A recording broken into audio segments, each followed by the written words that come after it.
Gallus Boys on bottom. That might be the name of this damn episode, dog. That would be a crazy title to put on here, bro. That's crazy. That's a crazy title, man. I don't think I could do that shit. Nah, man, nah. But nah, that's nuts. That's crazy. Wow.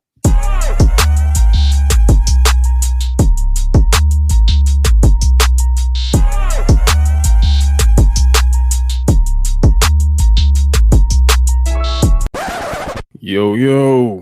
What's the deal? What's good? What's happening? It is your guys. It is AJ. It is Aunt P. We are back again. It is Midcarders and Catering Podcast, episode 38. What is good? What's the deal, man? What's the deal? Shit. Nothing much, bro. Nothing much as of right now. I'm just kind of like winging it a little bit. A little just I don't know. Been kind of one of them weeks. I'm just a little disconnected, like especially like with wrestling a little bit. You know, you kind of get into that mode where you get a little bit of fatigue. You know what I'm saying? Like a little fatigue. So you kind of like gotta disconnect from the content for a little bit, but you still kind of keep your ears to the street or whatever. Like that's the kind of week I'm on. However, I will say that in terms of like how we're doing podcast wise, like everything is up. You know what I'm saying? Like podcasts are doing very, very well. We are all across the board. Like people are responding to us very, very well.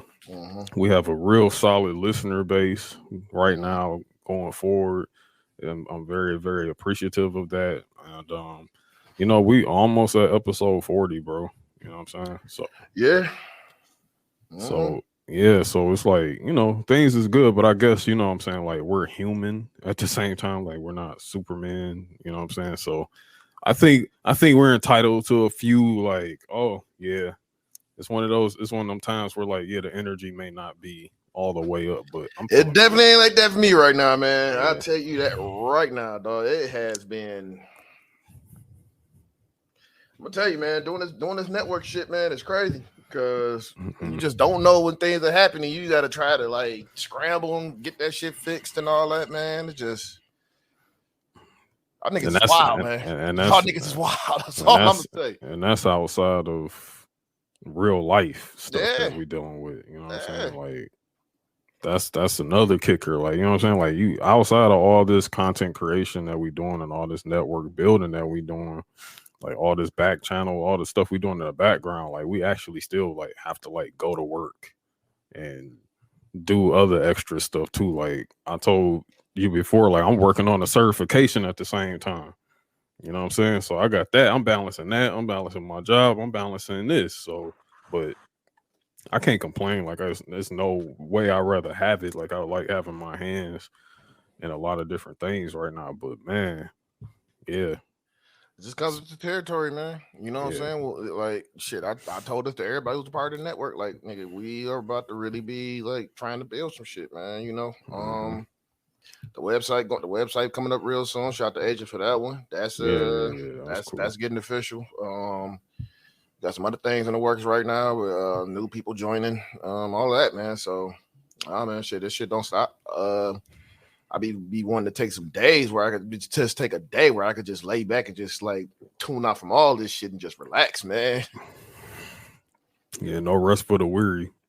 Definitely not. And shit, when you building something, man, it's a nonstop thing. Like I don't even have days off anymore. Every day I work 7 days a week. That's what it kind of feels like. Like it feels like he just even like on an off day you still got something to do. You know what I mean? But it's like I still am able to still kind of forcibly fit things in there for myself too at the same time. Like I'm always at the gym. You know what I'm saying? I make sure I go to the gym because I'm telling you, if I was not so into fitness like I am right now, I don't know where else I would be like laying my stress out. You know what I'm saying? Like the stress of all this stuff. I wouldn't know where I would be putting all of that outside of like just building my health up, you know what I'm saying? My health, you know, being more in tune to my health and everything, you know, as I get older. You know, you still like even in the means of like building something, on the means of trying to complete something, all that, you still have to like fit time in there for your leisure, for your, you know, for your space to like decompress. Like it's pretty wild, bro. Just how quick things can happen, because you know what I'm saying, like you got to be prepared for like things to unravel at any moment, like you said. Like, oh man, yeah, it was a lot of unraveling this week, man. But you know, shit, yeah, we recovered. Shout out to my nigga PC. We recovered off of that shit though. yeah, for sure. Things are still good to go. So he ain't tripping on none of that. I ain't tripping on none of that. So Yeah, no, it ain't nothing to even like, you know, sweat or anything, like, you know what I'm saying. But we got a big 2 weeks on the way, 2 to 3 weeks on the way, because like I said, we got episode 40 on the way, and then we got SummerSlam like right after that. So SummerSlam is coming up pretty quick. Also, you know, the day before SummerSlam, we pulling up to WrestleCon. So for anybody that, oh yeah. here's this, I mean, shit, dog. Tickets is $10, man. They yeah, $10. $10 at TCF Yep. Center. Well, Yeah, it's Huntington Center now. well, Huntington, bro, they didn't change the name like twice already. I don't know which one we still at. So we Huntington. Huntington bought out TCF, man. So. Okay, so Huntington bought out TCF, but straight up like us, you know, us that's been born and Kobo, bred in nigga. Detroit. That's Cobo Arena, bro. Racist ass Albert Kobo. Yeah, it's Cobo Hall to us, bro. It's always been Cobo, but you know what I'm saying? Like we got WrestleCon taking place there the day before SummerSlam. So myself and I think Corey was probably gonna be pulling up there too. Yeah. Like, yeah, we're gonna be all there kicking it, you know what I'm saying, seeing what's popping. Hopefully, any of our listeners that plan on coming to SummerSlam, hopefully see you there too at WrestleCon, and then you know we're gonna be trying to do a little pregame stuff before SummerSlam too, you know, the following day. So right, definitely looking forward to like seeing people. I'm not sure who's gonna be at WrestleCon, because I was just told about this a few days ago. Bret Hart is gonna be there. Okay. What else? Because Bret Hart, Corey sent me all the information. Give me a second. Pull it up. The Acclaimed is gonna be there, which is ironic. It's so funny like how anti WWE talents like don't be at WWE shit, but then they make sure they in town when a big WWE thing is going on. I mean, yeah, you know, it's just, you know, it's some other shit going on. All right, Destination WrestleCon. Also GCW is gonna be here too. On the 4th, they're gonna be at Harpo. But they got a special guest for that shit too, and it's Jeff Hardy, and he's having a concert right after the show too. In case you wondering what that sound is, that's me putting 2 big thumbs down. Yeah. Sting will be there Saturday. Nails, Sting. Okay. Bret Hart, the Acclaimed, Brandy Rhodes will be there. She'll be there Saturday. The Boogeyman will be there. Of course, the Hardy Boys are going to be there. Who cares? Honky Tonk Man, IRS Man. Oh, Luger's going to be there. Nash is going to be there. That's the one I need to highlight. Nash. Ron Simmons going to be there. Sergeant Slaughter. Ted DiBiase, you know, he need money for the court cases that's coming up. Yeah, he need court. Yeah, he needs some money. He needs some bread. Tony Schiavone. Schiavone. Hey man, that's what Jericho. Hey man, Jericho back in the day. Schiavone. And Zach Gowen. Detroit's own Zach Gowen. Yeah. Okay. Well, that's cool. That's cool. But yeah, we'll be in the building. Hopefully, it's not smelling crazy in there. From that list that you just said to me, like I'm like, damn, it's gonna be smelling crazy in that motherfucker. It's gonna definitely special. Pull out the N95 mask up in that joint. Yeah, so we're gonna pull up, man. We'll pull up, you know, talk to some of these people and shit. I'm just shocked Nails is gonna be there. Like, who the fuck booked Nails, dog? I mean, what is Nails doing nowadays? nothing. So it's like niggas. There you have it. That's like, why he's gonna be a WrestleCon, because he's not doing anything else. Oh man, that's funny. That's funny. Like when the last time anyone said, "Hey, you want to know who I'm thinking about today? Who I wonder how they doing?" Nails said no one. Like that's what's going on. But the man has a wrestled since 2001. So it was like, bro, what the fuck are y'all doing? I don't know, man. But I mean, they were just grabbing names. They were just grabbing any name they can get, man. They were just like, "Hey, want to come to Detroit?" You know what I'm saying? I guess they did all that. They just bringing all these people here, man. Like it's a lot of like nigga, Detroit's like a hub right now for everything. Like you know what I'm saying? Like I said, GCW they at Harpo's for that shit, man. So that's gonna be interesting. And not to mention like some of the local indie people that may be there too. You know, stuff like that. Like it'd be cool to see some of them. Like or you know, see who is who, like or whatever. Speaking of which, I mean, my bad. I ain't mean to cut you off. Oh, good. No, go ahead. You know, August 19th is an indie show that we planning on pulling up to at Wyandotte. Wyandotte. We planning on pulling up to that show. Shout out to Jordan Holt. You know, he's a local guy from here, but you know, he mainstays wrestling in Charlotte, North Carolina, but he'll be in town for that. So hopefully we be able to you know, meet him up in person and everything like that. So that'll be cool. And then we got the West Coast Pro Show that we gotta get the things figured out for that one. So yeah, we gotta do that September. Yeah, so we gotta get that figured out. But yeah, shit, man. But yeah, it's a lot of stuff going on within the next month or so. Well, next few weeks actually. So you know, that's pretty cool. I know. I'm only asking because you know it came up before. You know, we've been. I guess we doing the Ant Watch, the Final Fantasy 16 Ant Watch, because you way ahead than I am right now. Man, I don't want to spoil shit. Yeah, but every icon fight gets more fucking ridiculous than ever. Oh, turn that up, man. Man, I need that. I need that. I'm ready for another one. Actually, I'm ready for another icon fight. What was the last one you fought? The last one was when not when I unlocked, what's the name? It was the one with the thunder icon. That was the last icon fight I had. Oh, when you see Ultimate for the first time and shit? Yeah, yep. Oh yeah. Oh yeah, I'm like, dog, when is my next one? I'm ready, dog. I'm ready for another. It's coming up. You already fought Hugo, right? Yeah, I beat Hugo's ass. I fucked him up. Yeah. The next one's coming up. Okay. The next one is definitely coming up. Cause I was thinking, I thought in the Hugo scrap I was gonna actually fight Titan. Nah. You about to fight Titan soon, dog. And, I know. I don't want to. The plan as a Phoenix is whack, man. I don't like that shit. That shit whack. No, you about to see some shit. So you got so which ones you running with right now? You're running with Right now I'm running Phoenix,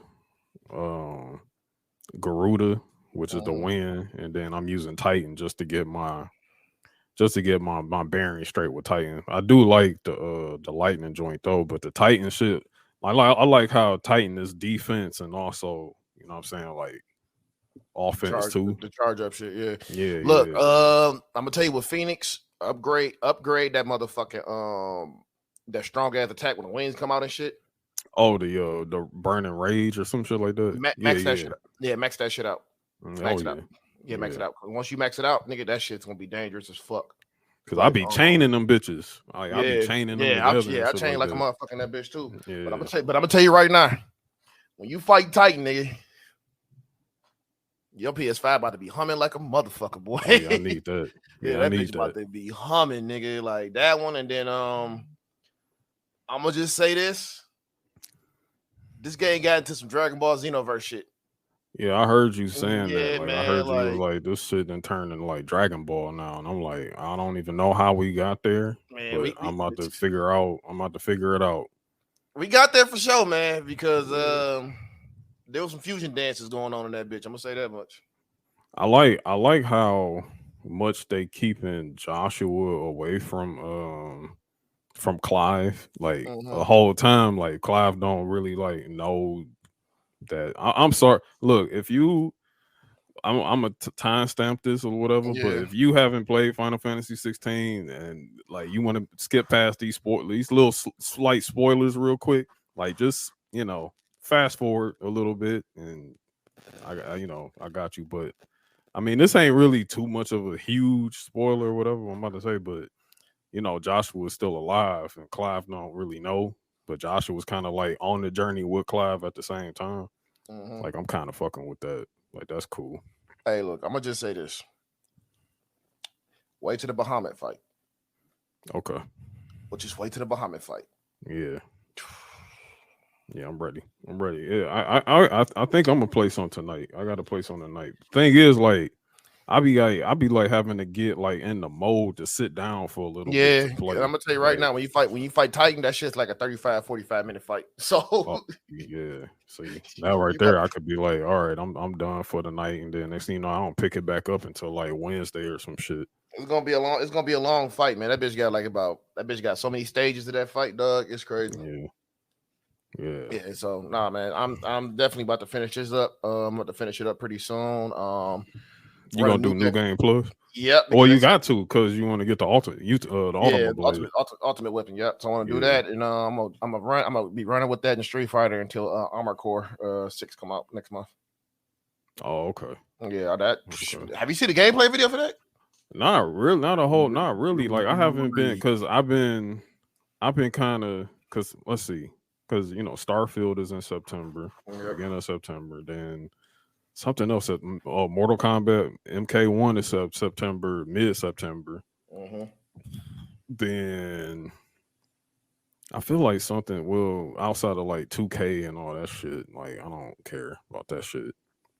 FIFA is gonna be early September too. So it's just kind of like those three things right there. So Armor Core, like I never was into like Armor Core like that. Like those mech joints. Like I haven't played anything like that since like Zone of the Enders. This is gonna play like Zone of the Enders. This one. It's gonna be Zone of the Enders with a little bit of Demon Souls, Dark Souls in it. Because it's gonna be made from software. So okay. So yeah, it's it's kind of like a Souls mech. Souls, those and the Enders. It still got the buildings like Armor Core and all the other shit. The one thing that I used to do like frustrating about Armor Core was just the movement of the mechs.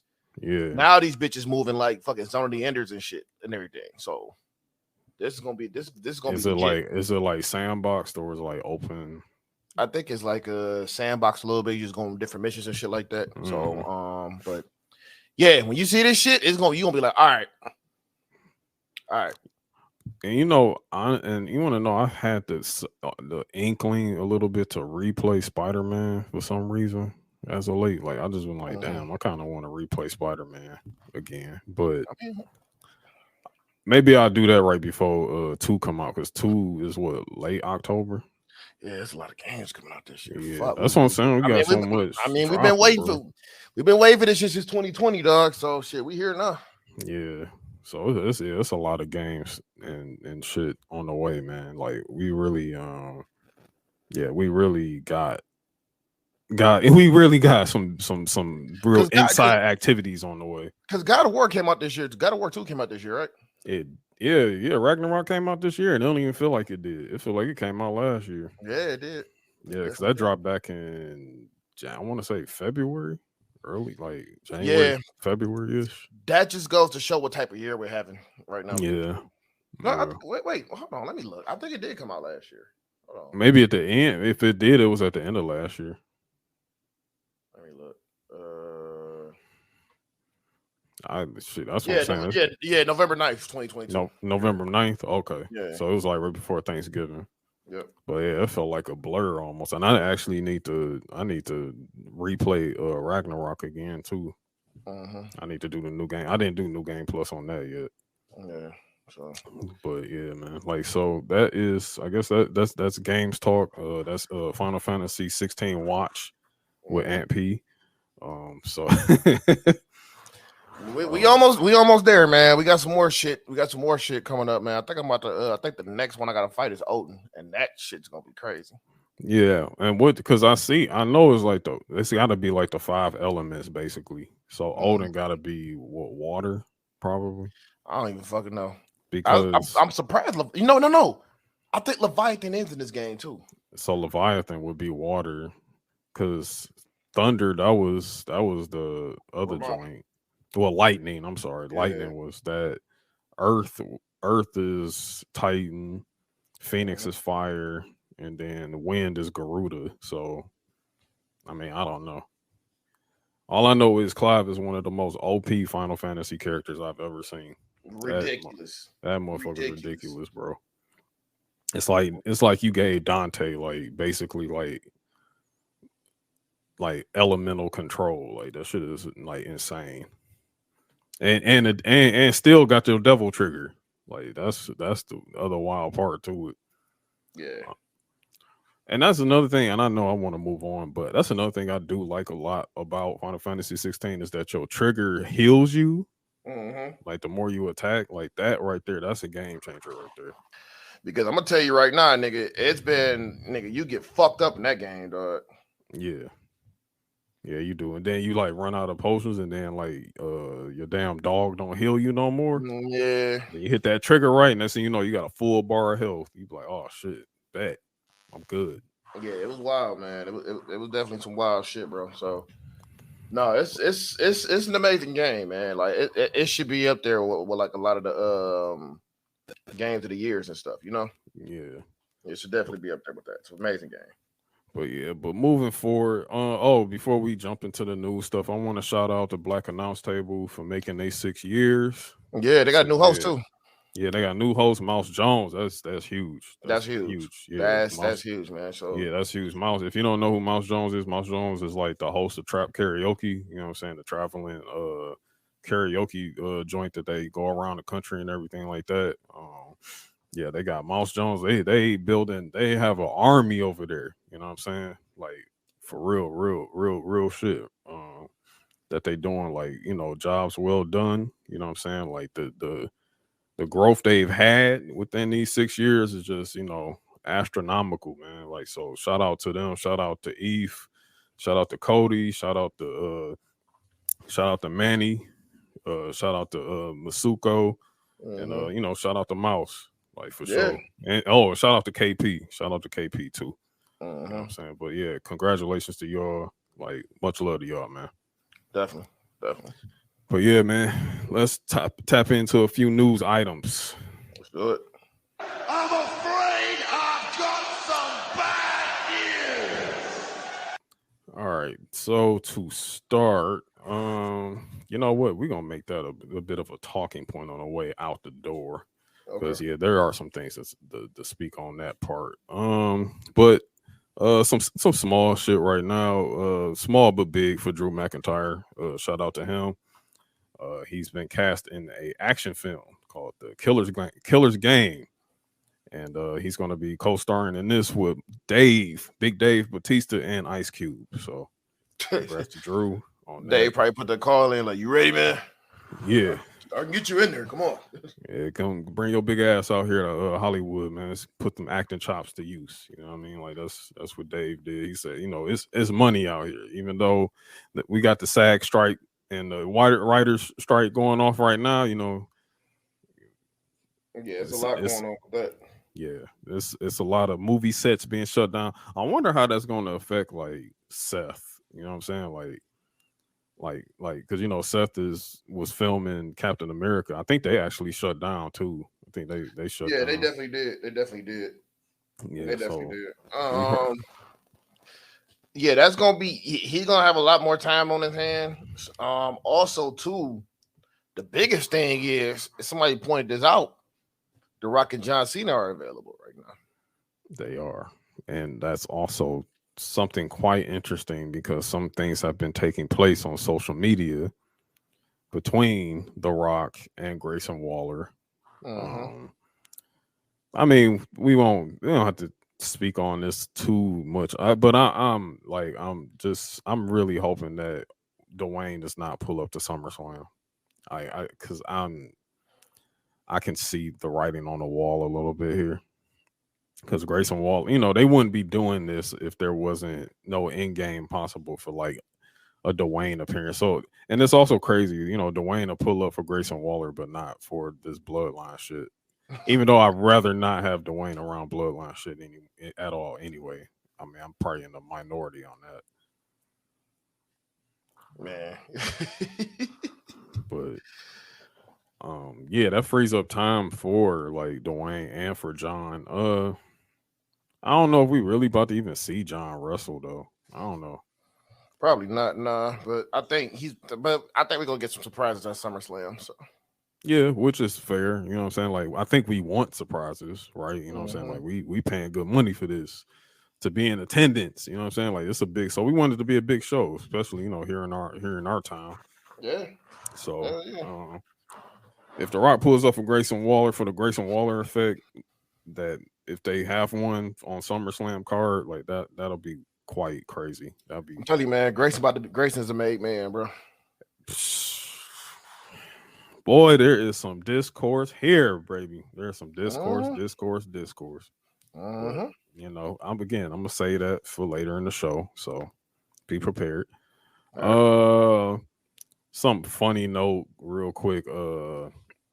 Apparently, the FDA is investigating Prime, the Prime drink. Oh yeah, Logan Paul and KSI's energy drink. I guess it's it's got the same content of battery acid or something. I don't know, but they say it's a lot of caffeine in this shit. Like it contains 200 milligrams of caffeine per 12 ounces. That's nuts. I think and I think they fucked up with that advertising to kids. Yeah, because that's his main like base. It would be like teenage boys. Like that's basically like Logan Paul's fan base, like YouTube base is them. So they don't want us that want to buy Prime and shit like that because they think Logan Paul's cool. Because it got the same milligrams of caffeine of C4, and C4, nigga, that gives you the fucking jitters, dog. I mean, C4, I use it as pre-workout. See, I don't drink the C4 energy drink. I was using C4 pre-workout, and that was only pre-workout that didn't give me jitters. But I don't drink energy drinks. Yeah. So he said Prime was like 200 milligrams plus what, 12 ounces? 200 milligrams per 12 ounces. That's six times more a can of Coca-Cola and 2 times more than Red Bull. So look, here's the crazy part. Yeah. C4 is 200 milligrams per 16 ounce can. So it's actually 16. So it's actually stronger than C4. Yes, because this is less. This is 4 ounces less. And not to mention the amount of sugar that they put on top of that. Yeah. You know what I'm saying? Like that's crazy. So really that's like gonna be making your heart sound like Crip Mac. Yeah, like, 5-5. Like that's what your chest gonna be screaming at you once you like take a squig of that Prime. Hey man, look, here's another one. And look, I think the worst one is Celsius, because Celsius, they have a brand called Heat, right? Mm-hmm. Celsius Heat, that bitch is 300 milligrams of caffeine per can. Like, yeah, you got me on that one, man. Like, I don't fuck with energy drinks, bro. Like, I don't, like, even if I'm like dead tired in the day, like I don't even drink coffee. Like, I don't drink coffee either. Like, so, like, I just can't.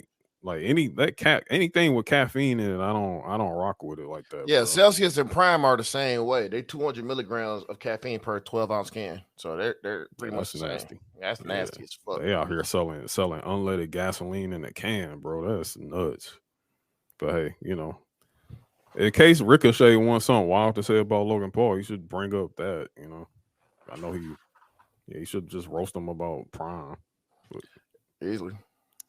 The next little bit, Okada says that he's addressing a possible rematch with Bryan Danielson. He said he is open to facing Danielson in a sequel to their first encounter at Forbidden Door, but not just yet. I mean, clearly not just yet, because like he broke his fucking arm. Wrestle Kingdom. Yeah, like I guess so. I guess Wrestle Kingdom. Wrestle Kingdom. Mm-hmm. Easily. Wrestle Kingdom. Hopefully they got a better finish than that bullshit they did at Forbidden Door. I mean, shit, if you don't break his fucking arm again during the match. You know what I'm saying? Like I gotta slow the fuck down, man. Like the fuck. Yeah, slow down. Well, I think Okada was very safe with him. Yeah, I think he's was very safe, especially like that tombstone spot that he did on him. Like you could clearly see like he was protecting his head and his neck with that. Like Okada's never been deemed like unsafe or whatever. Like I think the broken arm might have been that was dancing. Yeah, it's probably just dancing on some freak accident shit, or he might have broke his arm in a BCC match and then finally came out with the shit. You know what I'm saying? Like, yeah, they be wild. Yeah, them BCC matches. BCC matches is fucking stupid. Well, speaking of stupid ass shit and all the bullshit Warner Brothers Discovery dropped the hammer on their ass. Like, man, hold up. Yeah, man. All this shit's done. Yeah. You got the list in front of you of everything they banned. I got the stuff that's been banned, like because it's stuff that's been banned and it's stuff that needs to be approved. Like, but I'd rather focus on what's been banned because a lot of this is like a lot of some things that we point out. So, as per Fightful, the following has been banned in AEW via WB Discovery. Shots, unprotected chair shots to the head. Should have been banned. Should have been banned. That should even been in wrestling post. I don't know 2008, but whatever. Shots to the back of the head, buckle bombs, blind moves that are backwards into the turnbuckle, fencing responses. Something that happened in the match that we just was talking about, seizure sales. Like selling a seizure, like what Danielson's stupid ass did in that match against Okada. Like that was dumb. That just put a whole that took that match from like a possible 4 to like a 3.1. Like that was just disgusting, man. Nobody wanted to see that. Yeah, MJF is gonna be upset about this one. Spitting, like like he likes to spit gum into like those neck beards sitting in front row. Also, John Moxley too, because he be spitting fucking tobacco on the ground and shit like it's his fucking house. He's really not gonna like this one. Bleeding in the crowd. Like, why are you bleeding in the crowd? I'm just like, yo, this stuff happens there. Yeah, man. Like, I get like maybe okay. They treat look, AEW is a glorified indie show. That's what that shit was, but Warner Brothers Discovery, like, look, we need these numbers to go up, and they probably seen that Tiger Driver 91 hit on Kenny Omega. They're like, oh yeah, and all this shit, all of it. They did the Magic Johnson when Lonzo twisted his ankle in Summer League. No, shut that shit down. Yeah, so they about to shut all that shit down, man. Like, well, I'm not done. That's the thing about it. I already know. I'm not even done. I already know. So bleeding the crowd, that's crazy. Like, wow. But that just, again, like you see bleeding the crowd, you think about bleeding BCC. Let's move on. Weapons or projectiles in the crowd. I didn't even know they was doing that shit. I didn't know.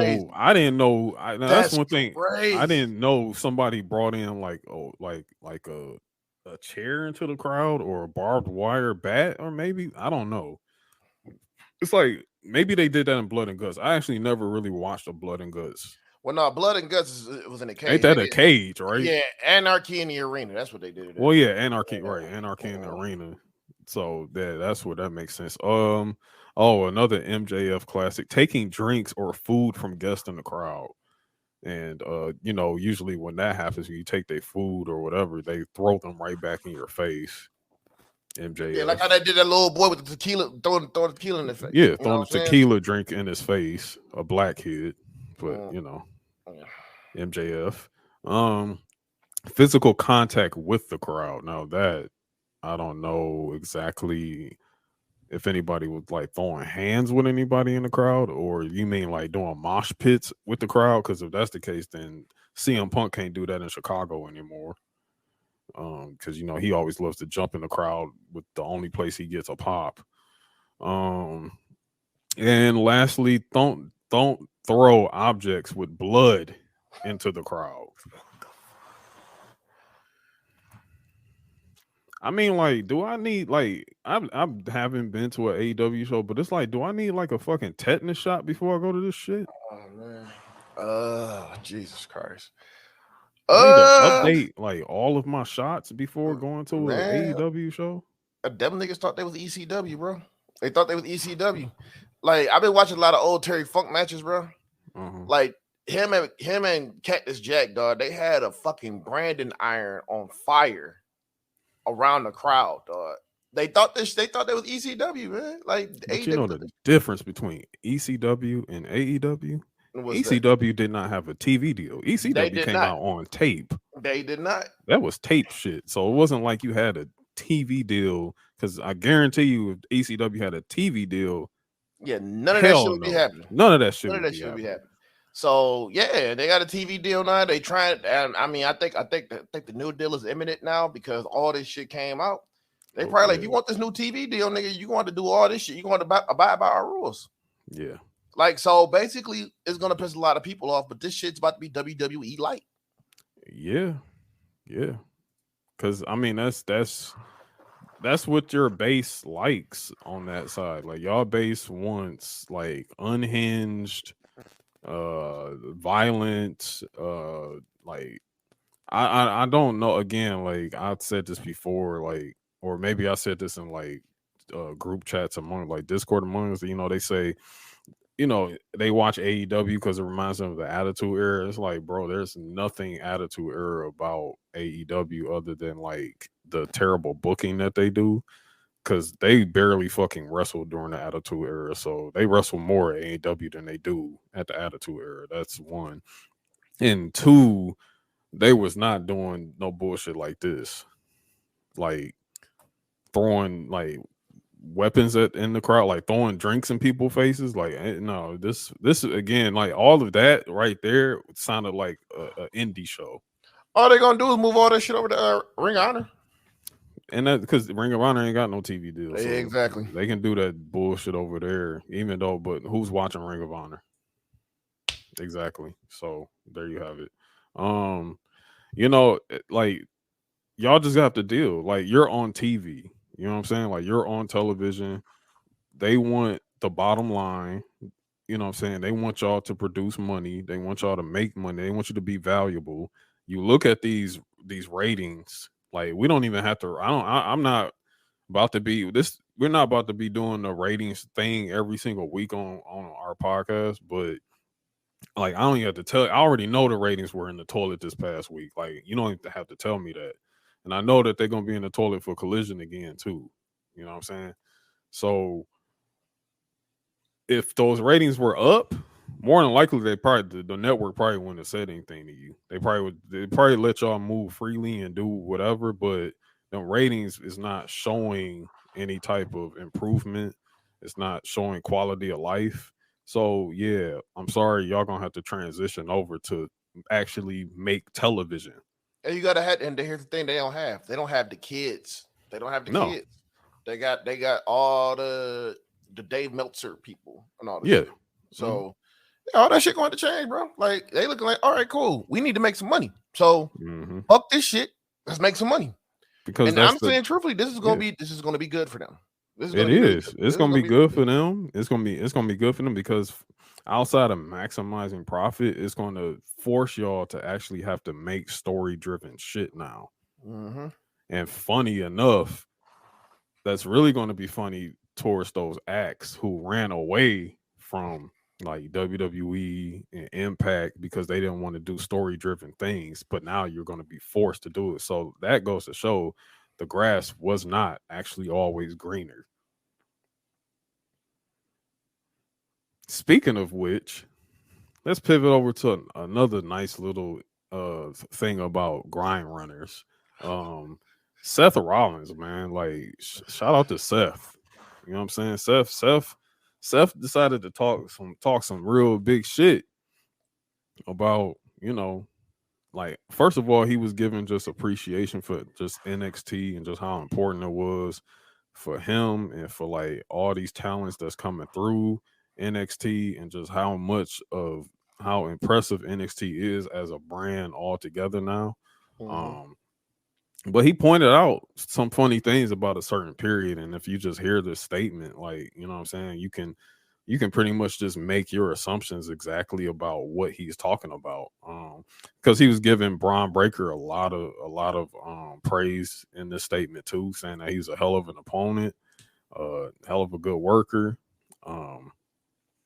and how he was just able to talk to all the different talents around there, and everybody just seems to be like they just really like taking in. They really want to learn. They really want to get better. They really want to move up to the main roster.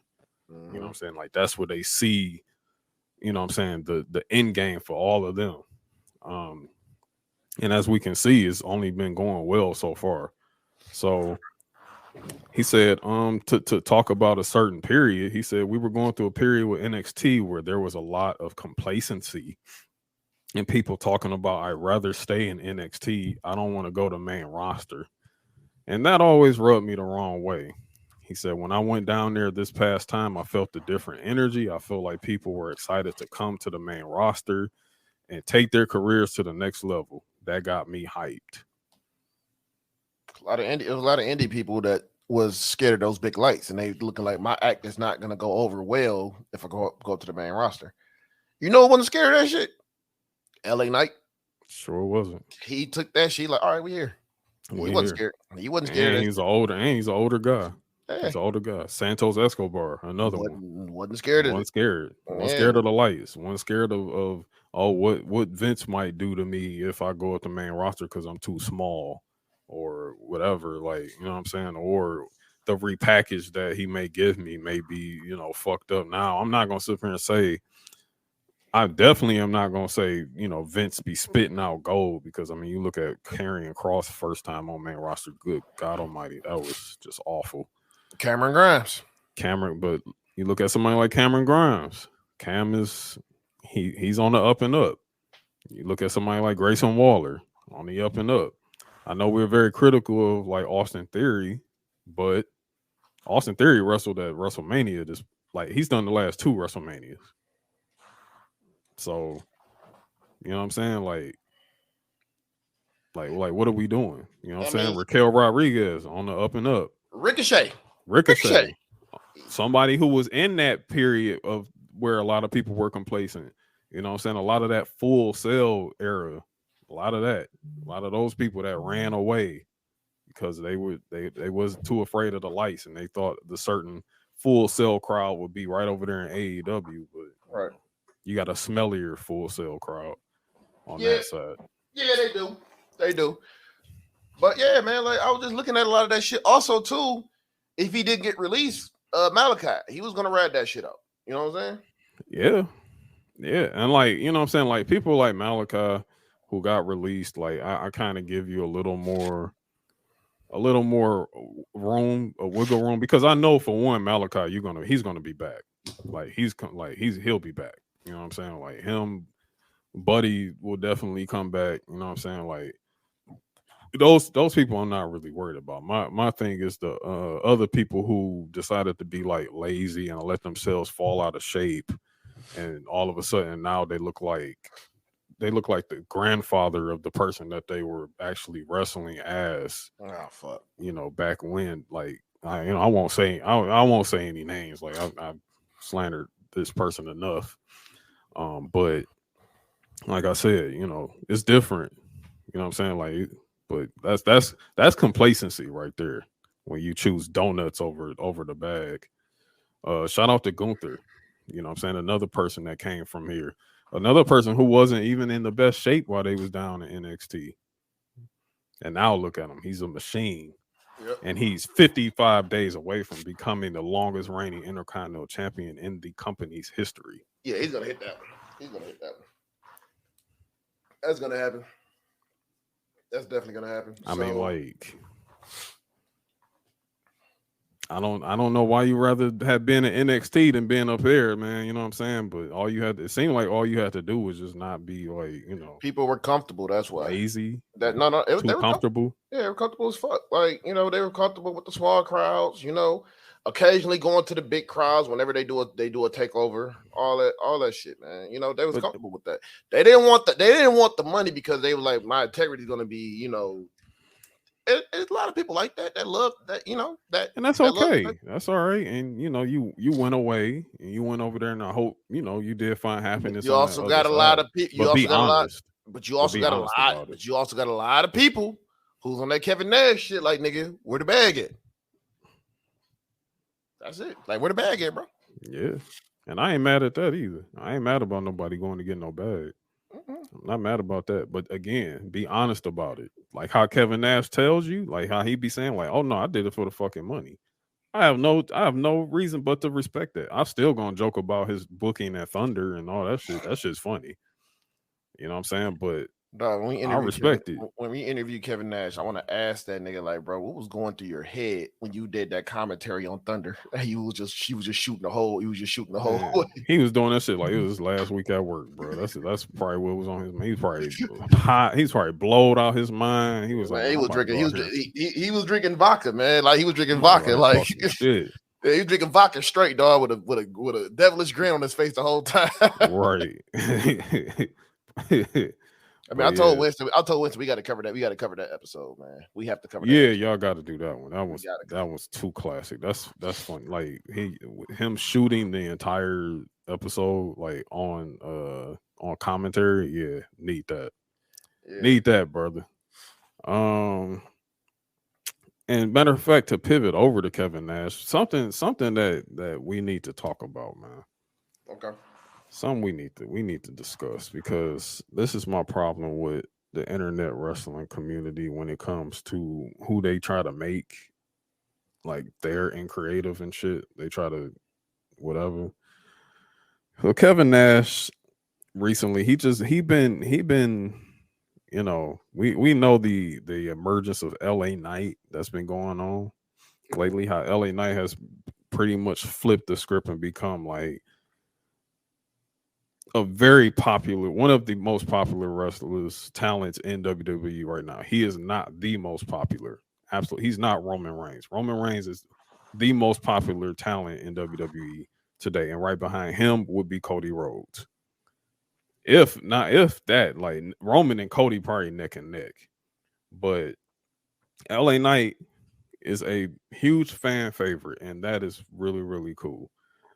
But Kevin Nash had been quite critical of all of this. He's been quite critical of LA Knight, like saying like he's a copycat of Stone Cold and The Rock mixed into one. Personally, I wouldn't necessarily say The Rock or really like Stone Cold, because Stone Cold was like rebelling against the authority. So I don't know. I see it a little differently. I just see it as him just being just another cool white dude. Like that's it. A real charismatic white dude. If anything, I could apply like Shawn Michaels to him in a sense. You know what I'm saying? Like old Shawn Michaels. In terms of like charisma or whatever like that. But yeah, Kevin Nash is just, you know, he's just like, he used to say like, when has this guy ever been over at any point like in his career? Like, you know, when he was Eli Drake, you know what I'm saying, back in Impact. You know what? And I'm gonna blame Impact for this shit. He was actually over, but Impact just they didn't push him. You know what I'm saying? Yeah. Like they had him being a jobber. They had him being a jobber. Like I've been watching a lot of Marky D videos. Shout out to Marky D. He did one on LA Knight when he did on the Eli Drake shit, and he was just telling me like, you putting him in situations where he's losing matches.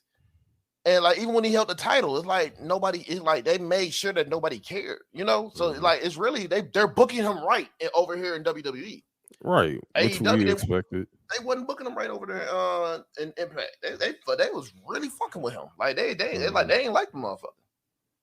Yeah. You know what? You know what they dropped the ball with when it came to like making a star out of him. You know they could have did more with him. James Storm. Yeah, because I remember, the thing is, like, again, like everybody knows, like I've said it on the podcast before, like I wasn't really super tapped in with TNA and Impact like that, but I remember specifically, like I think towards like towards like the end of one of their, basically they was about to rebuild the company again and everything like that. They actually made James Storm like the champion, and that was a huge big deal or whatever like that. You know what I'm saying? Like they was just like, wow, finally James Storm's finally, won the big one. He's now finally become that face of the company that they wanted. Even though I think it was kind of short lived because he came to WWE right after. No, he only had the title for 8 days and then lost it to Bobby Roode, and they started pushing Roode, which wasn't wrong because Roode was a man. Roode was the man over there. So he came over there to NXT for a little bit and then left and went back to and the reason why he went back to Impact, he like, look, I'm in the twilight years of my career, and they're offering me a lot of money. I gotta go back. Nothing wrong with that. Is he a producer now in WWE or he? No, he's still at NWA, right? He's at NWA right now. Oh, he's at NWA. Oh, okay. Yeah. All right. Yeah, I didn't know if James. I do remember them saying like he was working backstage for a second or something like that. But I guess okay, so he went back to NWA. Yeah, I wouldn't have minded if they brought Beer Money back to WWE. Brought Beer Money to WWE, but shit, but Bobby just got the neck surgery. It might be time for Bobby to put that suit on, become an agent. yeah, unfortunately. Yeah, I mean, yeah, I get it. Yeah, like I get that because was this like was Eli Drake's time period like during Hogan and all them, or was that a little bit after? I think it might have been a little bit after. I know they started him off really bad. They had him in a stable with Tamataga's brother. They had him in a stable with him and Drew McIntyre. Galloway was over there. Yeah, and it was terrible, man. Talking about stand up for wrestling. You know what I'm saying? It was just it was terrible. And they were feuding with the Beatdown Clan with MVP. So this was after. Yeah, this was after Hogan. After Hogan and all that shit. Yeah, man. So it was bad, man. But Eli Drake stood out because he cut a promo, man. That promo was fire, but it was just like it was corny. It wasn't corny on his end, but the faction he was in was corny. Started off pretty bad for him, but once he got on his own, man, he made chicken salad out of chicken shit. Yeah, for what he could, whatever he was capable of do over there. But yeah, they did. They was really fucked. They really just. Because then, like when they did put the belt on him, he dropped it like right away to Austin Aries. Right? Yeah, they made him a job. Man, he had like 2 title defenses and that was it. Yeah. So I mean, I don't know. I mean, this is where that's where I say like Kevin Nash is not completely wrong. You know what I'm saying? It seemed like it was coming from left field, but like Kevin Nash was kind of sharing the same sentiment. You know what I'm saying? Not the same exact sentiments I was feeling, but maybe like someone that's like, being realistic about all this, because again, we all know like how fans like to take over creative and shit. Like you don't let things breathe. Like y'all don't allow things breathe. Like saying LA Knight should be a world champion is crazy. Like I'm not putting no belt. I'm not putting no world. Like I'm not dropping Roman's title or Seth's title to LA Knight right now. Hell no. I'm not. That's crazy. Like that's why he didn't get the briefcase. You know what I'm saying? Yeah, like that's why he didn't get the briefcase. That's why. And this will be the perfect test for him. Give him the United States title and see what he can do with that bitch. If he can elevate that shit, that's what he should, and that's what he should do. Like LA Knight, and we'll talk about SmackDown because like this is where things make a lot of fucking sense. LA Knight. Like you need to put like someone that's explosive like LA Knight. You need to put them in a scene in a program that's not looking the best right now. You know what I'm saying? Like it's perfect for him to be blowing up the way that he is because you can get rid of that motherfucker with the U.S. title, that Austin Theory. You can get that shit off of him, and then that opens up opportunity for us to finally have an important lineage being built with that U.S. title. With someone who's over, someone who's popular, somebody who can hold that bitch for a long time and actually have a lot of different fanfare and make that title feel important. Like we had a nice little stint with it last summer, when it was going between Seth and Austin Theory and Bobby Lashley. But now, you know what I'm saying? Now it's like, no, like this could be even better than that. And y'all have a real strong mid card to where y'all can like really do a lot of good things with that. You know what I'm saying? But to say like you trying to put him on a level of Roman and Seth and Cody and like, man, shut your ass up. Like, and Gunther, man, shut up. Shut up. Just get that man. You just got to get that man time. Yeah, give him time. And then on top of that, even with Gunther, like, cause you know him and Gunther was feuding in NXT, and that shit was good. That shit was great. So that's something for the future. That's something to keep in your back pocket. You also have to be mindful of his age for real. You know what I'm saying? That's the reason why he was made as Max Dupree when he first came up. Is it completely fair? No, because we know he was better than that. But this man is like, he's about to be 40 years old, bro. 40, 41. Like, he getting up there. So you can only maximize what he has right now only for so long. So to try to put a face of the brand title on him, that's y'all got to slow down, dog. Stay out of creative. Let them do their job. You just sit there and cheer and shut the fuck up. Like, seriously, please shut up. So shout out to LA Knight though, man. We rock with you. Definitely. One last thing on the way out for news stuff. A&E is rumored to currently developing a biography documentary on the tribal chief Roman Reigns. So he deserves it. Oh, absolutely. I mean, it's all the writing's on the wall, man. Like he absolutely should be getting. He's going to he definitely got a story. He has a story. He's like up there. He should be getting one like the Undertaker, like Stone Cold, like Shawn Michaels. Like yes, he's up there. Like so, stamp that. I'm not opposing that at all. Yeah, I'm not opposing. That's going to be. I will be there no matter what. Oh yeah. We definitely tuned in for that one. Yeah, I will be watching. And that is it for news, bro. That's news. Yeah, bet. Let's get into this week in wrestling. This week in wrestling.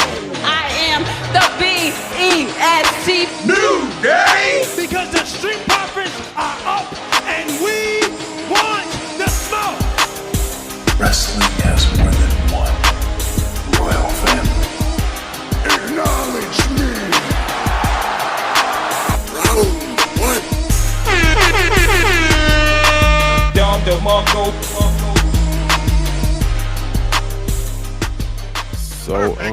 So we gonna keep it real with y'all. Like we wasn't so. It's summertime, bro. It's summer. Like we wasn't completely too tapped in like with wrestling this past week, but it was pretty solid. But we start off with like Raw. We got Drew McIntyre and Matt Riddle defeating Imperium. Look like I think there's some things with Giovanni Vinci going on. I think either Gunther about to start slapping chest again. I think that's coming. I think he about to start getting disappointed and caving niggas' chest in again. So put him down. Yeah, it's like give me that Gunther, man. Turn it up. So we got that. Zoe Starks defeated Becky Lynch. I'm guessing that wasn't nothing clean there. Shayna Baszler defeats Emma. But I think Ronda ran in the ring on her. That she ran down on her. And give us the fight pit. Yeah, give us that fight pit. That's what we need. The Miz, he defeated Tommaso Ciampa. Yeah. Bronson Reed. Hey, so Bronson Reed's back working for the Miz again. So we got that. So it's just opening the door for like Johnny Gargano to come back. Well, I think Johnny's been delayed because he's been hurt. So that's what's been holding this up. So I guess Ciampa got to get beat up for the next few weeks till Johnny's ready. Yeah, that's probably gonna be a SummerSlam. That's probably gonna be their SummerSlam match. Unfortunately, hopefully so. Yeah, hopefully. I mean, I'd love to see Gargano and Ciampa DIY together for that. Chelsea Green and Sonya Deville, they defeated Carter and Chance. It's like they really like getting behind Green and DeVille. Yeah. I mean, you know, they put the work in, so yeah, they putting the work in. I mean, I guess. I mean, they pushing it. Like I don't know. Like we need another women's team up on Raw because that's. yeah. I mean, or maybe or shit. Yeah. yeah. I mean, hey, it is what it is. Like that's cool. So I mean, but they're the number one contenders for the women's tag titles. Mm-hmm. The Judgment Day, they defeated Sami Zayn and Kevin Owens and Seth Rollins. They Finn been just throwing coup de grace out all week. He been fucking people up this week. They building that man back up, man. Building that man back up. It looked like him and I think him and Damian Priest kind of like got back cool again for this. They just like, I love you, bro. I love you too, and whatever. So more Judgment Day shenanigans on that note.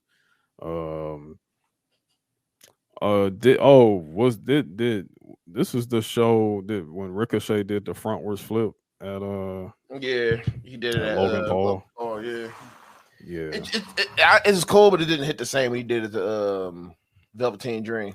Yeah, because I think the thing with him and Velveteen was if you can do it, I can do it better. Type deal. Like that's not what this is. Like it was just kind of like okay. I mean, because he got to do it because you know Logan Paul is just going to eviscerate him on the mic. So I don't know. Like I don't know what's up with Ricochet and why he can't. Like why he gets so nervous talking, but. I mean, hey, you know, anxiety happened to us all.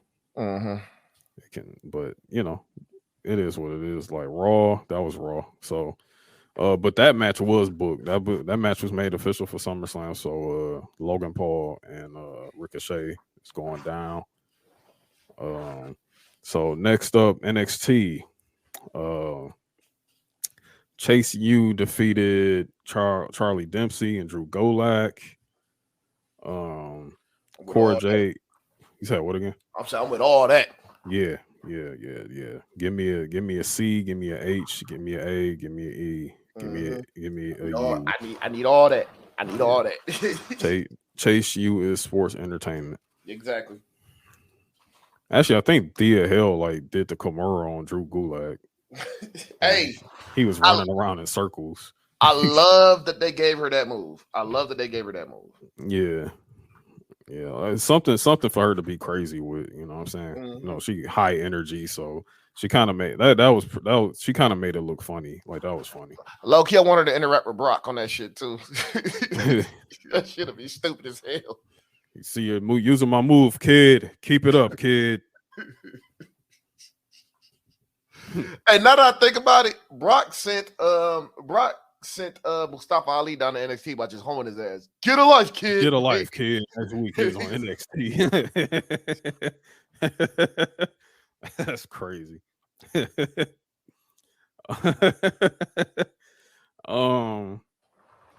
Cora Jade defeated Kalani Jordan. So it looks like they're gonna be doing that for a little bit. Ilya Dragunov defeated Braun Breaker with the torpedo. Match. I did see that match. Fire match, dog. So that made him the official number one contender for Great American Bash for Carmelo Hayes. That boy he got to put his working boots on for that. Yeah, match. Carmelo about to. That boy about to go through hell in that match. That's gonna be painful. Tiffany Stratton defeated Ivy Now. How you feeling about Tiffany Stratton's like run so far? Boring. Yeah, I thought that too. That's boring. She needs a feud. That's what she needs. She needs a feud right now. I think she's doing too much of the Valley pretty girl thing too. Like I feel like we got that gimmick so much in WWE right now. You know what's crazy? Because Trish is doing that right now. Yeah, you want to know what's crazy? The feud with Kiana James and Gigi Dolan is better than what you know. What I'm saying Tiffany what you getting out of there? Right yeah. I think Tiffany just need a feud, man. But it's like, who do you feud her with? That's the biggest question right now. Like the face, like because Roxanne is tied up right now. Gigi tied up right now. Yeah, it's looking kind of thin right now. So they got. I mean, really, I think it's gonna be Thea Hill and it's probably gonna be Thea. It's gonna be Thea Hill and Tiffany Stratton because they had a good match. They had a good match. Because I don't think Gigi's will have the best chemistry with Tiffany. Because we all know Gigi is very sus in that ring. Yeah, she Very sus. I think she might be hurt or something, though. Something else. Yeah. Shit, I wouldn't even mind seeing Tiffany Stratton and Kiana James. Shit, give me that. Who would you turn face? Kia. Yeah, that's a hard one. Actually, you know what? Because I got the most complaint with their character, I would turn Tiffany Stratton face.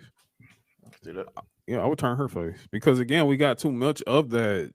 Like Chelsea Green is even kind of like doing that shit. You know what I'm saying? And but Chelsea's doing it better. Yeah. Definitely. But like I'm saying, like we got too much of that gimmick in like even though I know this is developmental, but like it's the same shit. Yeah, like, they gotta change some shit with that one. But yeah, they got to find her a feud. So I'm guessing her feud is going to be with Thea Hale right now. Cause they I said, they had a good match. So I guess we're gonna see where that goes from there. And then they gotta build up some more stars, man. And I think it's crazy. It's crazy I'm saying this, but her name, I'm drawing a blank right now on her name. The one tore AC. Oh yeah, the one who tore ACL. Oh, Ruka? No, not Sol Ruka. Damn, what the fuck? Tore the ACL. Last one, Sol Ruka. The one, Lash Legend. Oh, you talking about Nikita Lyons? Yeah, Nikita Lyons. Yep. Yeah, and I think Nikita might be close to coming back too. So that might be the next feud right there. That might be the next feud, and then like I said, Sol Ruka being hurt, that was damaging right there too. Sol Ruka, Tiffany Stratton. Yeah, that would have been a banger. But I think the original plan for Sol Ruka was her and Danny Palmer to be a tag team. Which I wouldn't oppose. I mean, they best friends, so that's what I thought. That would have been good. And I think they about to get ready to elevate Ivy Nile too. It's been I think so too. It's been about time for her to be elevated. Yeah. I know, like a little bit after that, they said they showed the dyad and they showed two other figures. I mean, I know the Creeds was supposed to leave NXT as a stipulation of that match.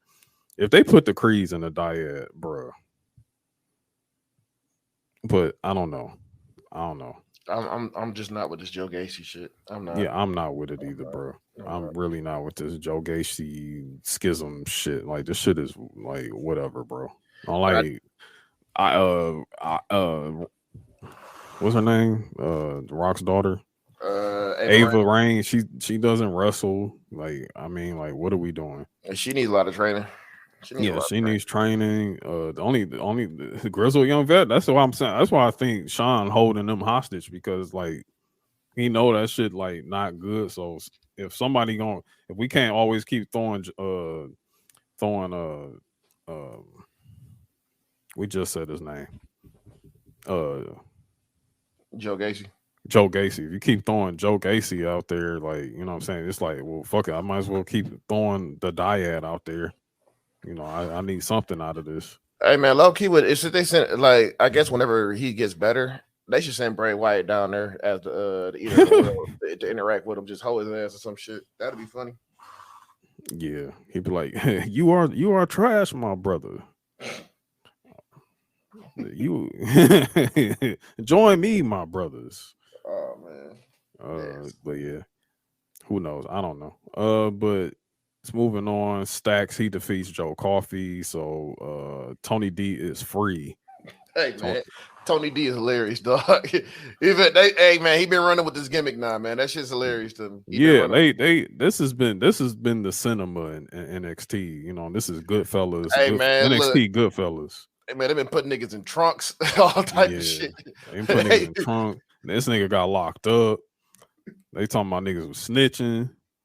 Niggas been talking to the feds. Like, it's just been the whole. This nigga Tony D called during a match, dog, over the speakers. Yeah, called in. Like, we're on the phone with Tony D'Angelo or some 1990 shit, bro.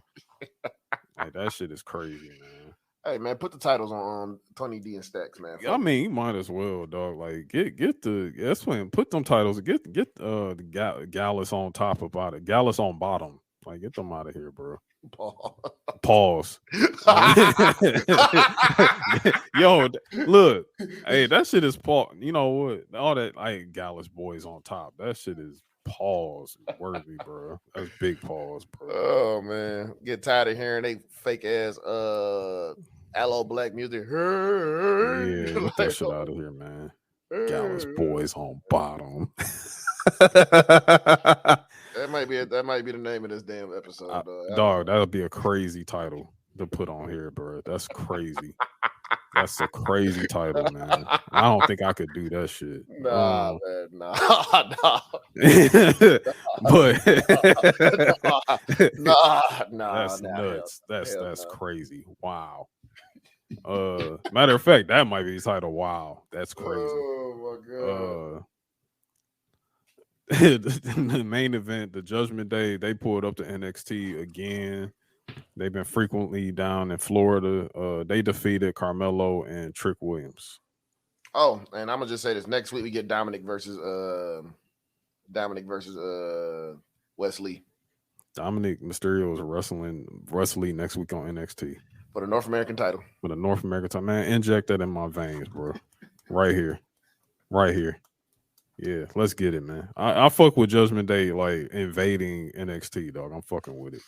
Mm-hmm. Fucking with that. I don't care what y'all say. Y'all talking about Judgment Day's getting so much TV time, like, but and then y'all be like, it's so much Bloodline. It's all like, shut the fuck up, bro. They gotta build up for something for Blood because Bloodline pretty much done. They about to be done. Bloodline's about to end. So like I said before, Judgment Day about to take the reins after this, bro. Like it's gonna be a whole year of Judgment Day, like another year. And Judgment Day formed at WrestleMania 38. Uh-huh. So it's almost 2 years of Judgment Day, bro. So y'all about to get that. Y'all about to get all that content, bro. Fuck it, I'm with it. I'm with it. Turn me up. So let's get into SmackDown before we get up out of here. Let's see. Pretty Deadly. Yo, this was a good match. I actually saw this one. Pretty Deadly defeats the Brawling Brutes. Yo, Ridge Holland is a fucking dog. He done got something. He's not. Ever since the Big E injury, he's gotten better. Like he's out of that better. He's gotten safer. You know what I'm saying? Like he didn't got a whole lot. Even though that was I don't think Ridge was a unsafe worker, but you know what I'm saying? You just see like how much better he's gotten, how fluid he's gotten out there in the ring, man. Like, yeah, Ridge Holland's a dog. Like he was going crazy in this match. I agree. Yeah, Ridge is a dog. Like it's gonna be easy for Sheamus to pass that torch, bro. That's all I can say. Yeah, hell yeah. I agree. Pretty Deadly. I think Elton Prince is hurt. Separated shoulder. I'm not sure if he tore anything. If he ain't tear anything, he'll be back soon. Yeah. But yeah, like hopefully get well soon on that for sure. We'll talk about the segment at the end of SmackDown at the end of when we talk about this, but I just want to finish these matches real quick and then go ahead. Bailey defeated Zelina Vega with the Rose Plant clean. Bailey kind of needed a win, so we did that. And then up on the screen pops up Shotzi. She drops this promo about about her hair, because they cut her hair the last time we saw Shotzi, but in reality, in real life, Shotzi did that in solidarity with her sister, who is currently fighting cancer. So get well soon, definitely. Shout out to her and shout out to Shotzi for for standing tall with her sister in solidarity. You know what I'm saying? So we probably gonna get a new look Shotzi coming up soon. So that's that. The Shotzi's not done with Bailey and Io. Then we have a fatal 4-way. We're beginning the beginning of the end of Austin Theory as United States champion. Yeah, it's happening. Yeah, it's definitely happening soon. So this is the first fatal 4-way of 2 because there's another one next week. This one was Santos Escobar, AJ Styles, Butch, and Grayson Waller. Santos Escobar wins out of this. So, Grayson Waller, It's not up. Not up Yeah, for it. it's getting bad. It's getting bad. It's getting bad for your boy. It's getting bad for I Beat John Cena boy. It's getting real dark. And then I think LA Knight came out afterwards, and place erupted. When LA Knight came out. Oh, also AJ Styles homeboys got jumped while he was in the match, which kind of distracted him. They got jumped by Karrion Kross. Crazy. I thought that damn thing was over, but I guess not. Yeah, no, they're gonna keep it going. Yeah, they got more for Karrion Kross and AJ Styles. So, but yeah, that's a good look for Santos. Real good look for Santos. So we got another Fatal 4-Way next week, which LA Knight is a part of, and he says, "Hey, I'm about to be the next United States champion." So there you have it. LA Knight, he's going for it, man. He's going for it. Just get it. It's the easiest decision they can make. Just put the title. Very easy. However, I would not be surprised if he loses to Austin Theory, just because they know how bad y'all want this shit. Yeah, and Triple H is that type of motherfucker that will do that shit too. Yep, just to drag it out, just to drag the story out. Because, well, for the logical person, for us in here with logic, we know it's to drag more story into it. For y'all out there, it's, oh, they're wasting LA Knight. They just wasted his potential. That's why you work at Checkers and they work at WWE. Because if you was working at WWE, you would have sunk the whole company into the river. So there you have it.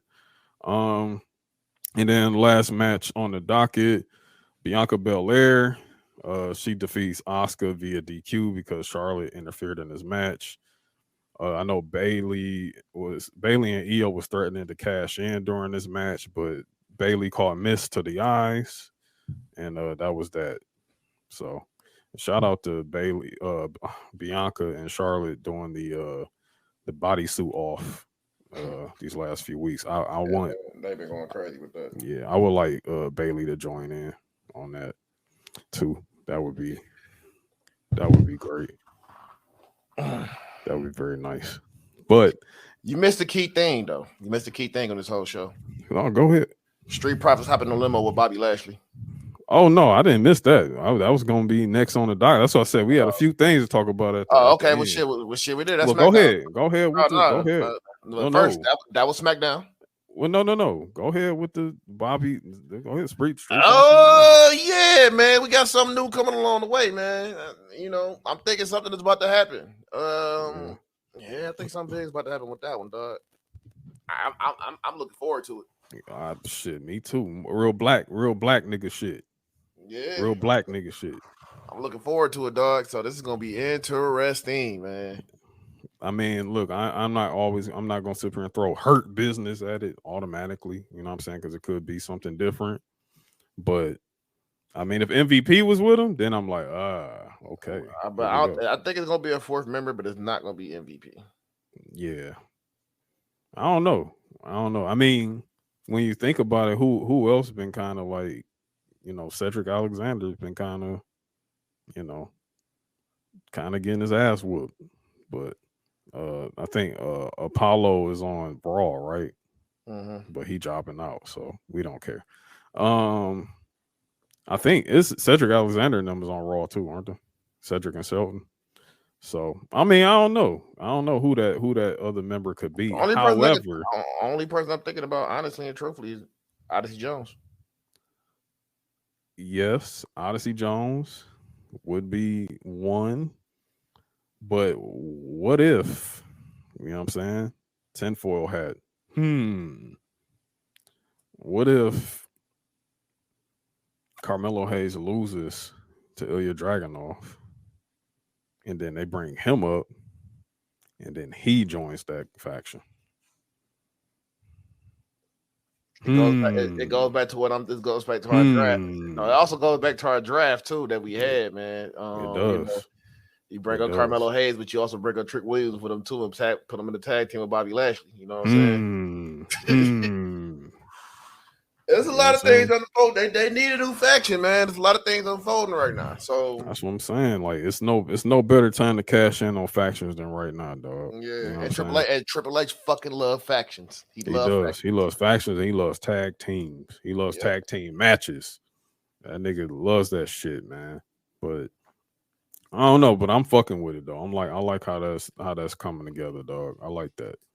You know what I'm saying? Because the Profits needed something because they just kept losing, bro. And I'm like, okay, when are we gonna hit the red button?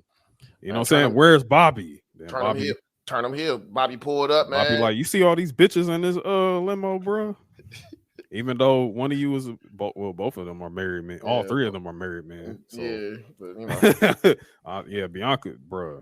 Can you imagine Bianca knocking on that window like, excuse me? Yeah, people getting their ass whooped. Yeah, low key, you know what? Low key. Oof. She'll fuck one of their ass up. I'm thinking. Shit, Idris and fucking Malik Blade need to get called up soon too. Honestly though, but they need something in NXT before that. Like they need to be champs. They got to be champs in my opinion. They gotta get a fucking title. They need the titles put on them finally, dog. Like I think once you're done with the Stacks and the family versus Gallus, I think Idris and Enofe. I mean, I'm sorry, Idris and Enofe is the same person. Enofe and Malik Blade. Once you do them, like you should do them versus Stacks and Tony D after that shit, man. I agree. Like, come on, man. Like, get them boys something, bro. Like, because this thing about it, y'all look like they looking like it be looking like they about to get something, and then they lose, and then you don't see them again for like 2 months. Yeah, you know what I'm saying, like, come on, like, what they still down there for? And it's just like, well, it ain't about they need to get better because them boys can go. They can go, and then they need a character. You know what I'm saying? But and you saw that they was the character changes was starting to come with those two at the same time because old boy started wearing them goofy ass sweaters, so that shit's gone. So they starting to come out with a little more swagger to them. But I mean, I don't know, man. I don't know, but. Last but not least, let's get into Bloodline Watch. This week we were without Roman. Roman will be back next week because we have the rules of engagement segment next week. I don't know what this means.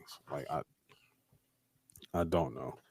They just having fun with this shit. Yeah, they really are. Like it's just first tribal court, and then now we got rules of engagement next. I don't know, man. But it's on FS1 next week too, by the way. So Roman on FS1, that means the numbers are still going to be up there. So like, don't even think for 1 second that because they on FS1 that they gonna fall in ratings. Nah, they not losing the Rampage. I hope they think they losing the Rampage. Rampage losing the Rampage, bro. Like, get out of here, bro. Rampage losing the How I Met Your Mother reruns. Like, fuck out of here. Jesus Christ. Niggas losing a young Sheldon. What was I saying? So Jay Uso comes out, you know what I'm saying? And he come out there, talking and everything, talking about like what happened the past week. Like, saying Roman, it's time, bro. Like, it's time to, I'm about to whoop your ass. Like, it's time for us to book this. You know what I'm saying? Like, let's do the Thug Dizzle. Like, I gotta put you down. Like, I'm gonna become the tribal chief and all this and everything. And he talked about Jimmy, like how they just been conjoined at the hip since birth. Is like, duh, y'all was in the same womb together, like y'all twins, so we know. Yeah. Then he talked about Solo, like, hey, little brother, I'm just gonna continue just putting the beats down on you anyway. You know what I'm saying? You little bro, so I ain't worried about you. So we move on from that. That brings out Paul Heyman and Solo. A lot of this is about Paul Heyman because he's just like, wise man, been doing all this dirt within my family for the last 40 years. Yeah. It's time for him to go. We got to pack him on up. You know what I'm saying? So, yeah. Really good segment here. Paul came through with the bars, as Paul Heyman always does. As he always does. And then Solo tries to attack Jay. Jay gets the upper hand. So main event, Jay Uso is looking strong here. And then, look, man, Paul Heyman, I love this guy, man. I love Paul Heyman, man. Paul Heyman, he will not always take a spot, but when he does take a spot, he will be ready and willing to take a spot because that man got super kicked, and it was the funniest shit I seen on TV all week. I put Tom Cruise on hold just so I can see Paul Heyman get super kicked. Then I left to go see Mission Impossible after that. But that was cinema before cinema. You know what I'm saying? Definitely. So Paul Heyman selling is the funniest shit ever, dog. From getting F5 last year at SummerSlam. He was out, dog. He was out when he caught that F5, man. Paul Heyman, big old penguin ass, man. But he caught that. Then Solo again tried to get, sneak up on Jay with the spike. He got hit with the chairs, and then they left out. And so that brings us to his rules of engagement next week on SmackDown when Roman returns. So that was this week in wrestling, bro. There we go. There we go. Oh, shit. Yeah. Funny as hell, man. Funny as hell. And we do have audio for AEW Dynamite coming up right after this from Marcel. So stay tuned to that before we get up out of here. Back again, man. Y'all should know the voice. It's your boy Sel Bigavelli, aka AEW Correspondent, back with another AEW Dynamite review. This was the go home show for Blood and Guts, and I will say this one wasn't all that great, man. Especially the crowd. The crowd was fucking dead. Like, this crowd was ass. But I'm gonna go off with the first match. We had Chris Jericho versus Commander with a K because he big blood. But this match was cool. You get a lot of flippy with Commander and everything like that.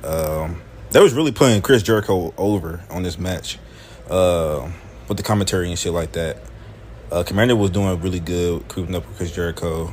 Chris Jericho, he's getting older, so he can't really do as much as he was before, and everything like that. But it was an alright match, nothing too crazy, man. You got the flippies and everything like that with Commander, like I said before. But end result, man, Chris Jericho beat him with a lion tamer. So there you go with that. Then the next match that we had was that blind eliminator tag team shit. It was the semifinals, so we had Orange Cassidy and Darby Allin versus Daniel Garcia and Sammy Guevara. Dude, that fucking dance that fucking Daniel Garcia does, bruh, that shit is funny as fuck, but that shit mook. That shit mook as fuck, though. Like I said, man, this episode wasn't all that good, especially since it's being a go-home episode. It was not that good. With this match, is your typical, tag team match with Darby, Orange, and Sammy and Garcia. So, at the end of the match, what's the fuck that guy's name? Prince Nana distracted Darby Allin, and then Dan Garcia got the skateboard, and they was doing like the little tug of war by the ring. Then Swerve Strickland came out and hit Darby Allin in the head. That knee was pretty vicious.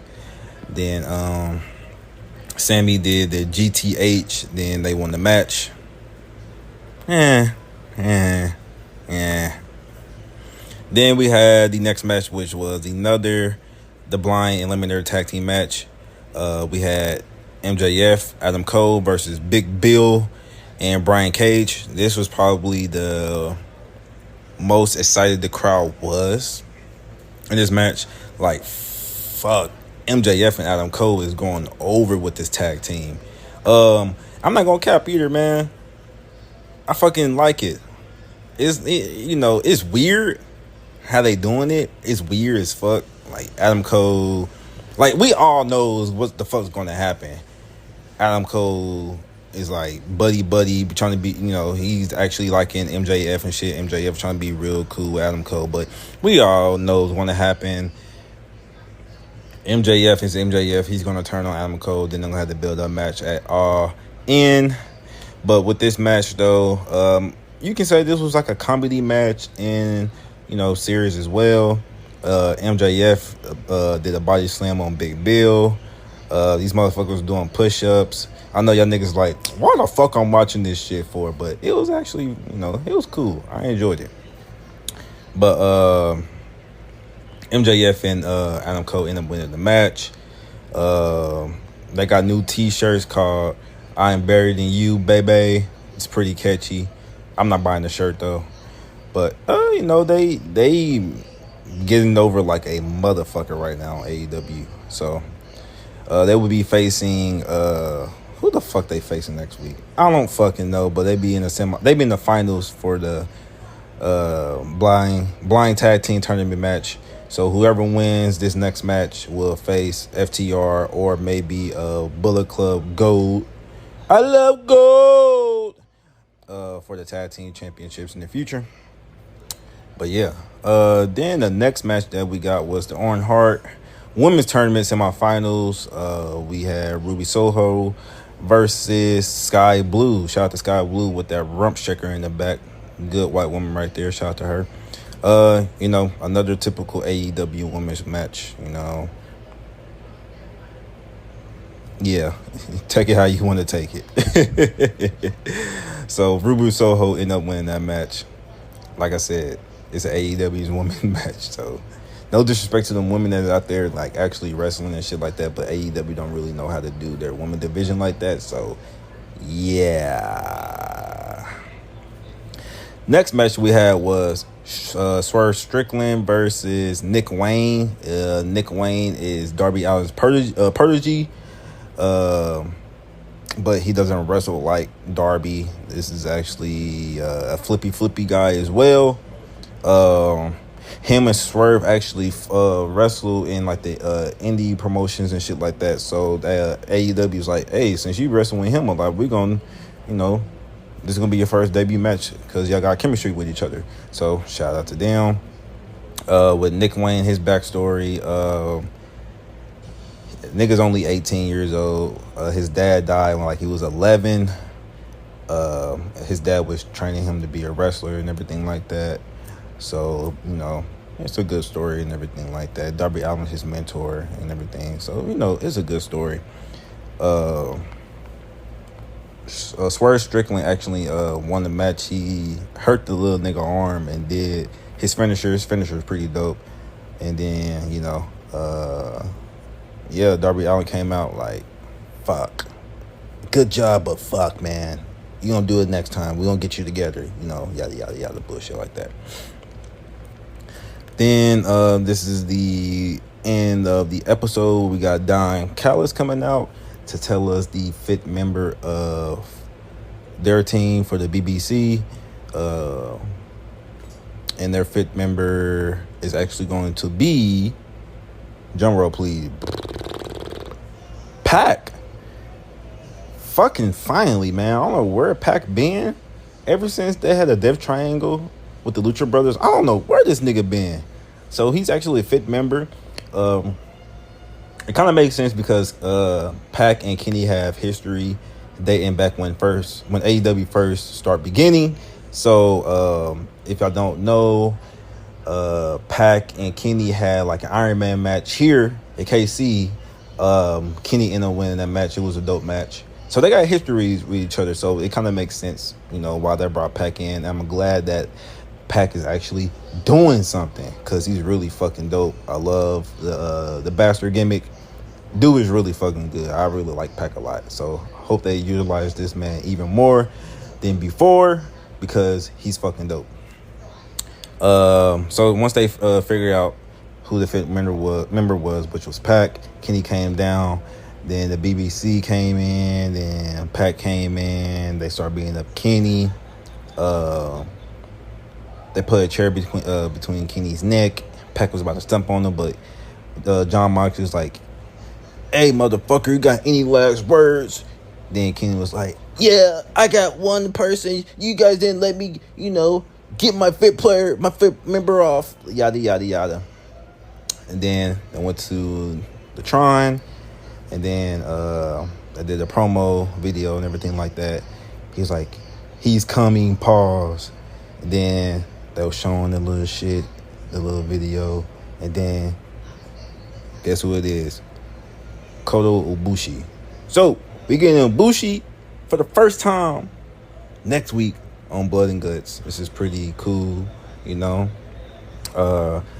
only had 2 fucking matches this whole year, so he should be very fresh, moving fast and everything like that. I don't know with this, maybe this is just a one-off deal, or maybe he actually got a contract with AEW. We don't know yet because Ibushi is still a free agent. So this motherfucker's doing whatever the fuck he want to do. So we don't know yet.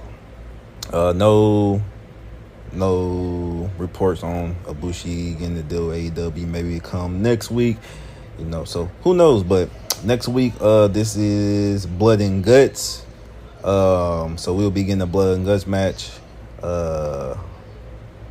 BBC with Pac versus and Don Callis, Japanese nigga. Excuse me, I'm sorry, I forgot about him.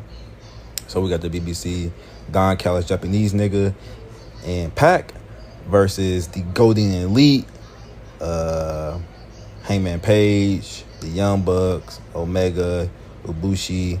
So yeah, man. Once again, like I said, man, I give this one like a solid 3. Nothing too crazy. It wasn't really good, like a good go home show, but we got Ibushi and everything like that, coming out. MJF and Alico was really good, so I feel like those were probably the 2 highlights of the show. You know what? Fuck a 3. I'm gonna give that shit like a 2.8. It wasn't. But yeah, man. You're gonna hear from me next week with my review about AEW Blood and Guts. But I'm out this bitch, man. You already know what the fuck going on, dog. It's the union in this bitch, man. I'm out this bitch. Peace. Oh, almost forgot too, man. Fuck Jungle Boy. He had a little something in there, but I'm not covering that motherfucker because he sucked. He suck. Fuck him. It's another episode 38. It's done, completed. We're at the end of all of this. Do we have anything coming up?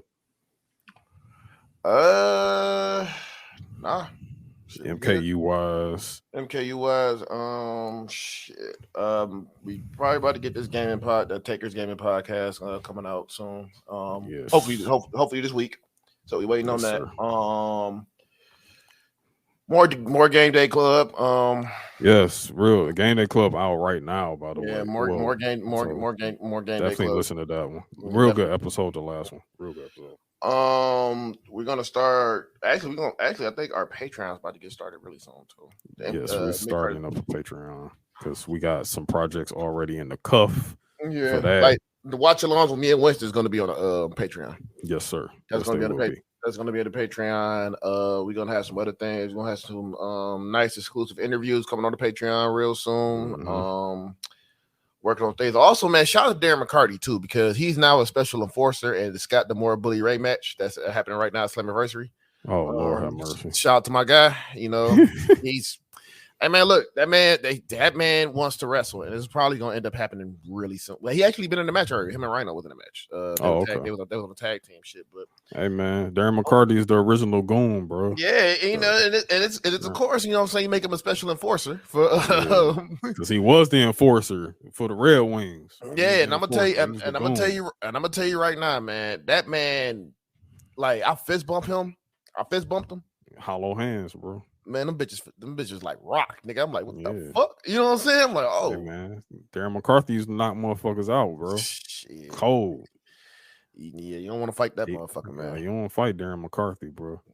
That man been smoking weed for it. That man smoking that good weed. He don't feel nothing, bro. Yeah, so that old man. Listen, Darren, the enforcer with old man strength. I'm good. Yeah, exactly. Shout out to my dog Darren McCarthy, man. You know what I'm saying? Shit, we got to get you on the show real soon too, bro. Yeah, for sure. I definitely want to get Darren on here because that's a Red Wings legend, bro. And I love my wings, bro. Yeah, and that'll set this shit off, man, because he's a big fucking wrestling fan, huge wrestling fan, for sure.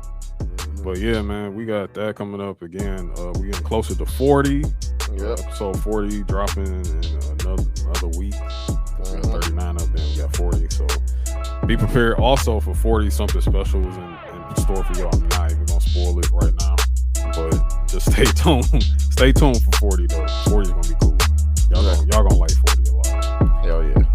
But on that note, bro, I think we up out of here, man. Yes, sir. We'll holler at y'all, man. Yes, sir. We out. Peace. Yeah.